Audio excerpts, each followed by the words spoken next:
विक्सोरे न्यूजमध्ये आपले स्वागत आहे। तालुकास्तरीय क्रीडा स्पर्धेत कुस्ती या खेळामध्ये सरस्वती भुवन विद्यालयाचे घवघवीत यश।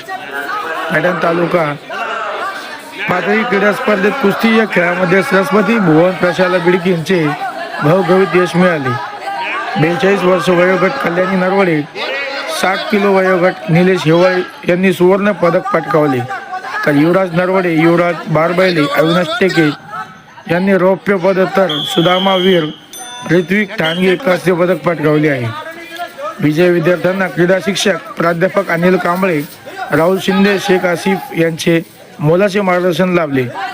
या विजय विद्यार्थ्यांचे व प्रशिक्षकांचे शाळेचे मुख्याध्यापक श्री येवले, पर्यवेक्षक शिंदे, शालेय समिती अध्यक्ष किसनलाल तोतला आदींनी अभिनंदन करून पुढील वाटचाली